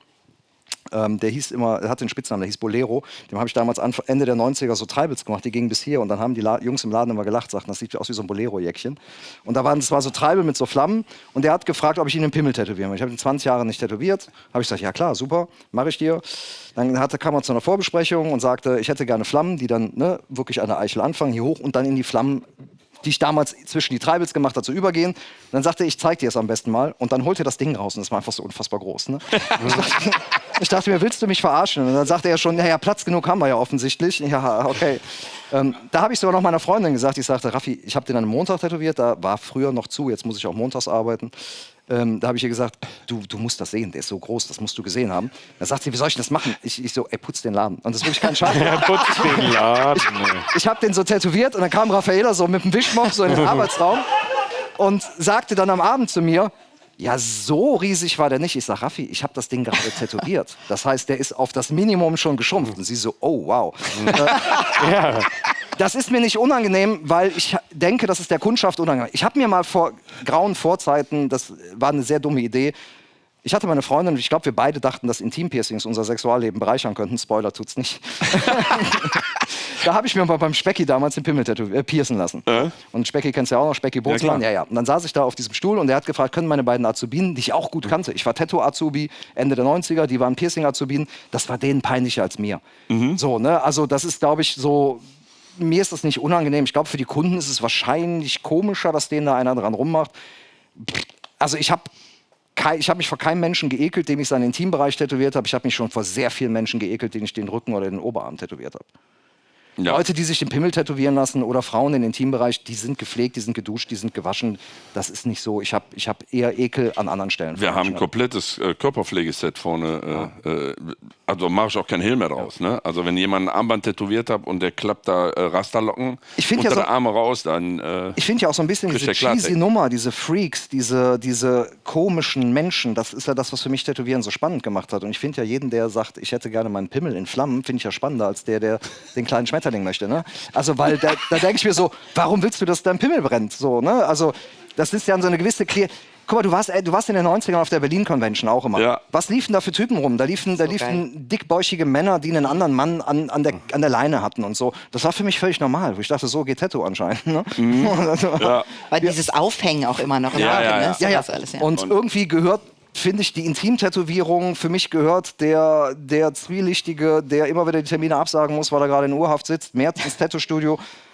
Also ich habe das so gelernt. Ich habe beim Ralf gelernt. Ja, da hast du harte Schule durchlaufen, auf jeden Fall. Aber das hat mir ja früher viel mehr Spaß gemacht. Die Leute waren ja viel interessanter. Es war halt irre, aber es war ja spannend. Aber das war ja dann auch noch war wild. eine Anlaufstelle für andere, Ja. ne, die anders waren. Ne? Ja. Ich sage ja immer, war Tattoo-Studio ja viel mehr Safe Space, als wenn heute ihr Studio als Safe Space bezeichnen. Weil früher war das so ein Safe Space für alle, die keinen Bock auf das da draußen hatten.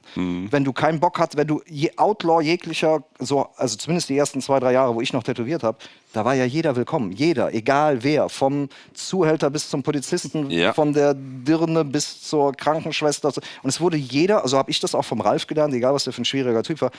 Ich kann sagen, in den ganzen Jahren Feinern, es wurde jeder Mensch mit dem gleichen Respekt behandelt. Weil ich finde Menschen spannend und je verrückter die sind, desto witziger ist es doch. Ne? Ja, nochmal auf das zurückzukommen. Ne? Ich hasse Endlosschleifen, aber wenn das jemand haben will, der muss sich natürlich die Viertelstunde von uns anhören, was noch alles anderes gibt. Ja. Ist der dann aber nicht davon überzeugt und will immer noch die Endlosschleife, dann kriegt er die auch, weil es sein Wunsch ist. Ja, klar. Ne? So, aber 8 von 10 suchen sich dann auch meistens was anderes aus. Ne? Ja. Wenn du denen bewusst machst, dass an der Stelle auch schon 8 Millionen andere haben. Ich fand zum Beispiel früher, wie gesagt, die Zeit kennen wir ja alle noch irgendwie, wenn man früher so in ein Tattoo-Studio gekommen ist und man hat gemerkt, ich war ja auch mal nur Kunde, du kommst wieder und die Tätowierenden sind irgendwie, begrüßen dich und die sind nett zu dir. Es hat dir ja ich fand, das war ja auch irgendwie toll. Also es war ja wie so eine Art Auszeichnung, wenn die Leute, die so in so einem Halbseidenen dich irgendwie mochten und so. Ich fand das schon, mir hat das schon Spaß gemacht, ne? Dass man mich da auch, dass ich merkte, so, und ich finde das immer noch. Aber du bist kein Rockstar geworden wie dir heute. Nein, das nein. 10 Leute, hallo, ey, du bist der, boah, geil. Und zack, haben die einen Banner hinter sich stehen. Das sage ich ja gerade. Und dieses Gefühl kenne ich ja noch als Kunde. Und ich versuche das zum Beispiel, ich finde jedem Kunden auch genau das Gefühl zu geben. Ne? Dass man Kunden das Gefühl gibt. Das können wir im Private Shop natürlich super. Wir haben keine Laufkundschaft. Ich glaube, für mich, Tätowieren fängt, sage ich immer, an, wenn die Leute reinkommen ins Studio. Das ist für mich der Moment, wo das Tätowieren beginnt. Das ist so ein Gesamtding. Ich versuche das so völlig idealistisch noch so, dieses... Voll schön. Habe ich so nie erlebt. Also als ich damals reingekommen bin, da war ich 17, Mädel. Da gab es keine Frauen in der Szene oder so gut wie keine. Das war halt schon was anderes. Du kamst da rein. Und das war ja wirklich noch Rocker geprägt, ne? Zum Großteil. Ja, aber guck mal, ich bin jetzt 48. Guck mal, weißt du, wie ich mit 18 aussah? Ich sah aus, als wäre ich 7. Ne? Mein erstes Tattoo habe ich... Ja, es ist wirklich so. Ich bin auch bei einem Rocker rein. Ich habe mein erstes Tattoo, ich sag nicht woher, aber es war... Warst du in Düsseldorf beim Ralf? Nee, ich hatte nur die ersten Sketchbooks von ihm. Ja, Ralf, der war schon... dem durfte ja auch nicht blöd kommen. Da kriegst du auch direkt mal in die Fresse, ne? Ja, der wollte auch Kunden auf die Fresse hauen, Ja. Die nicht auf mich hören wollten. Ja. Also das war... Ja, aber ich finde das ja nicht unbedingt... Also ich verstehe dich, dass du sagst, als Frau war das cheesy, aber für mich als kleiner Junge war das auch cheesy. Aber wir haben es ja irgendwie trotzdem, wir sind ja dabei geblieben. Also scheint es uns ja fasziniert zu haben. Ja, weil wir was verändert haben vielleicht auch. Ja, oder auch akzeptiert worden sind. Ne? Ja. Also ich habe das oft hinterfragt, warum so ein Typ wie der Ralf mich genommen hat. Ich bin ein kleiner Dorfjunge gewesen, ich war ein Punker, ich war ein offensichtlich Linker. Ich war da, also da sind sehr viele Dinge, wo wir wirklich nicht... Aber du warst gerade und das hat er direkt gemerkt. Da hatte der eine Antenne für. Ja, und du bist ja auch da gelandet in der Zeit. Ja, klar. Aber ich habe mich dann auch zurückgezogen irgendwo, ne? Und habe mich dann erstmal so auf mich konzentriert, weil da war ja auch... Ja, es war schon hart, ne? Es war eine harte Zeit. Bestimmt. Also, hast du denn auch Anfeindungen erlebt, weil du als Dame in die... Nee, habe ich mich auch nicht drauf eingelassen. Es kam immer die Frage so, wer ist denn der Mann hier, dem der Laden gehört? Aha. Oder wo ist der Gary? Ne? Geil. Kommt immer noch. Das ist wie bei mir Björn. Ja. Ist der Björn da, ist ein guter Freund von mir. aber to be fair, irgendwann ist es ja auch gekippt. Das muss so um 2005, wir haben 2008 den Laden aufgemacht und da merkte man schon, da kam eine Riesenwelle Frauen in die Tätowierwelt und da war das auf einmal, dass bei den Männern die Kalender leer wurden, weil viele... für mich war das immer super, weil ich habe den Laden meiner Freundin aufgemacht, da war die noch quasi in der Ausbildung. Ich habe die dann so ein bisschen übernommen als Azubine auch irgendwie und dadurch ist ihr Kalender, die war relativ schnell, ich sag mal, famer als ich. Ich habe mich natürlich total für sie gefreut, weil das für sie natürlich eine riesen Chance war. Die war so in der Zeit. Das habt ihr euch ja irgendwie erarbeitet und irgendwann ist es auch gekippt. Ne? Als es halt dieses Biker-Image nicht mehr war, dann ist das ja alles irgendwie. Hast du das denn gemerkt in den ganzen Jahren, dass du viele Frauen gekriegt hast, die sagen, oh gut, dass du eine Frau bist, ich wäre nicht zu einem Mann gegangen oder? Ja, voll. Ja, ne? Ja, viele doch, absolut. ne? Ja, also das merke ich also auch, dass so Ende der 90er flaute das auch ein bisschen ab. Ne? Bis dahin hatten wir 50-50. Ja. Ne? Jetzt haben wir auch wieder 50-50, aber zwischendurch so die Anfang 2000er bis 2015 merktest du, ganz wenig Frauen, aber alle bei den weiblichen Tätowierern. Also ich habe Ende der 90er, also wirklich kein Scheiß, oft von Kundinnen gehört, da war ich, wie gesagt, ich sah wirklich sehr jung aus. Ne? Und dann hat der Ralf natürlich schon dafür gesorgt, dass ich viel arbeite. Und ich habe wirklich oft von Kundinnen gehört, die Zeit, wo man noch von echten Männern tätowiert wurde, ist wohl auch vorbei. Dann habe ich gesagt, möchtest du einen Termin mit dem Ralf? Sagt, nee, passt schon, mach weiter. Ne? Also ich wurde auch nicht als echter Mann wahrgenommen, tatsächlich so, okay. weil ich diese Rolle natürlich auch nicht erfüllt habe. So, ne? Ich sitze da so als kleiner Punker neben so einem toughen Biker. So. Ich war ja, ne, also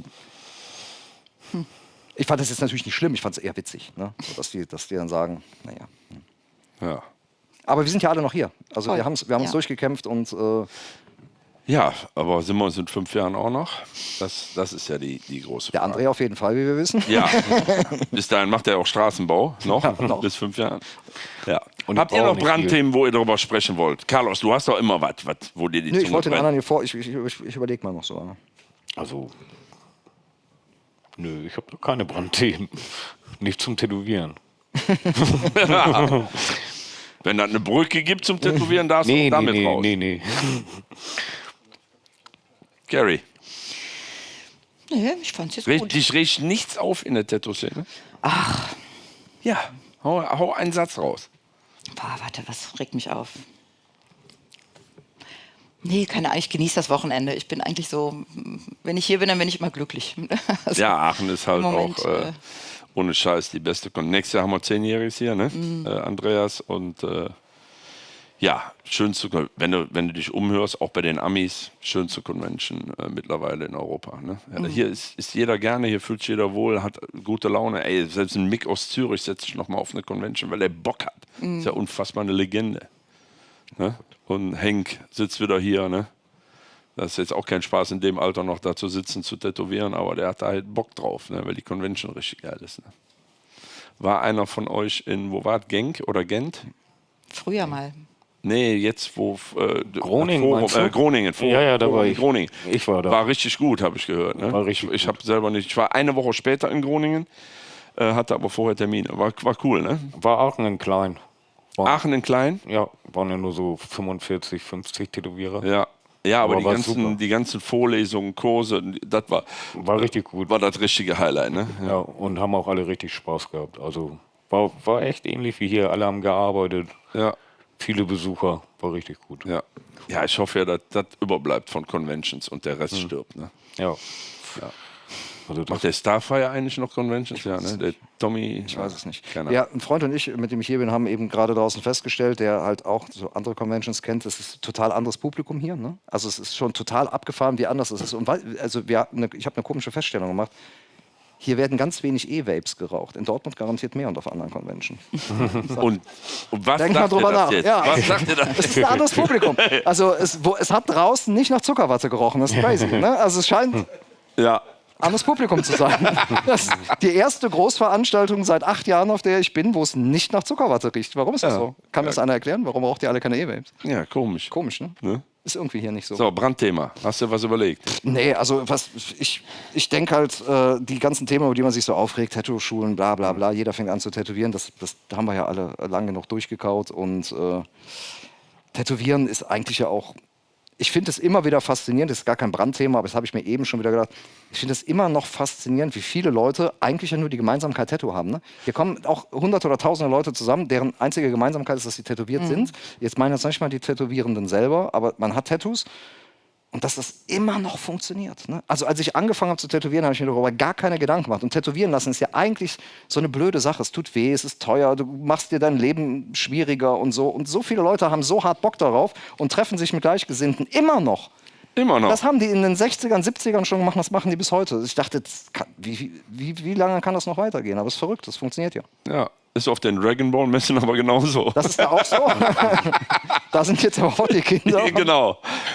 Krass. Ja, aber ich finde, das Publikum hier ist spürbar anders als auf so anderen Conventions, das merkt man schon. Ja, doch. Aber ich will jetzt nicht sagen, jedes Jahr dieselben, aber du merkst ja mit dieser Art von Convention auch den Stil, du kriegst die Publikumszahl nicht hoch. Es sind eigentlich fast immer dieselben. Ne? Die Besucherzahl bleibt gleich. Ja. Du sprichst ein spezielles Klientel an, ein spezielles Publikum und die kommen auch immer wieder gerne und man versteht sich auch, aber die verändert sich nicht, die Zahl. Ne? Ja, aber wenn Tätowieren nur so wäre wie viele andere Conventions, also sowas gibt ja immer noch Hoffnung. Ja. So eine Veranstaltung. Ja, ich war dieses Jahr in Frankfurt, das ist eine reine Industriemesse mittlerweile. Ne? Also der teuerste Supplier-Stand von einem amerikanischen Mitbewerber, der hat 200.000 € gekostet. Meine Güte. Ja, das ist ja auch richtig Messebau. Ja. Also da wird ja gar nicht. Ja, der hatte 300 Quadratmeter Ja. Supply-Stand mit Wasserfall, mit Blumen an der Wände und boah. Ja, und dann sitzt ein Tätowierer in der Mitte. Ja. Und das war's. Ja. Also ich kann mich noch an Zeiten erinnern. Formen an, das ist Wir kennen noch die Zeiten, da brauchtest du einen Gewerbeschein, um Backstage zu einem Supplier zu gehen. Ne? Ja. Du musstest einen Gewerbeschein vorzeigen, es gab Supplier nicht auf der Fläche. Ja. Und wir haben früher während der Arbeit immer gekifft im Stand. Das gibt es heute auch nicht mehr. Das ist nicht ganz ausgestorben, mehr sag ich da nicht zu. Ja, es ist nicht ganz ausgestorben, aber es war mal etablierter, sagen wir mal. Ja, aber es war mal etablierter, genau. Ja, aber Gewerbeschein kriegen ist ja einfach. Heutzutage für Tätowierer. Ja, aber kostet du 25 Fragt Euro. keiner mehr nach. Nein, Ja, das wir ging haben's ja auch irgendwann. Ich war ja auch einer derjenigen, der die Fahne bis zum Schluss hochgehalten hat. Ne? Ja. Und, aber es ging halt nicht mehr. An dem Tag, wo der Markt international wurde, konntest du die Fahne nicht mehr hochhalten. Ey, du kriegst doch alle Scheiße. Dann warst du dem Tod geweiht. Du kriegst so viele Marken-Tattoo-Artikel auf Amazon. Ich bin total schockiert, dass wirklich, und ich sehe dann, das ist gar nicht mehr aufzuhalten. Verkauf durch, und das sind teilweise die Hersteller, die ihren Vertrieb einfach über Amazon abwickeln. Ne? Das ist crazy. Ja, haben Cheyenne ja jetzt auch schon mit 1, 2 Produkten gemacht. Ne? Wir haben uns aber für mich, ich glaube, nur ein Testlauf. Ja. Aber ich glaube, dass du nicht mehr aufhalten kannst. Ja, aber nur weil die Leute es kaufen können, heißt es ja nicht, dass sie es auch umsetzen können oder benutzen. Nee. Wir nutzen wahrscheinlich schon. Ja, irgendwie. Ja. Ihr Lieben, es war mir wieder eine Freude. Ich danke euch ich habe keinen rausgehen sehen. Also denke ich mal, dass die Runde ganz interessant war. Ja, weil die eingeschlafen sind. Ja, genau. Carrie, vielen, vielen Dank. André, sehr geil. Gerne. Carlos, mal wieder Dankeschön. geil.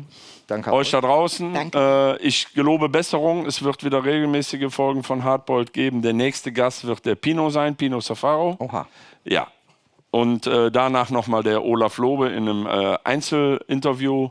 Freut euch drauf. Vielen Dank fürs Zugucken und euch hier im Saal auch. Dankeschön.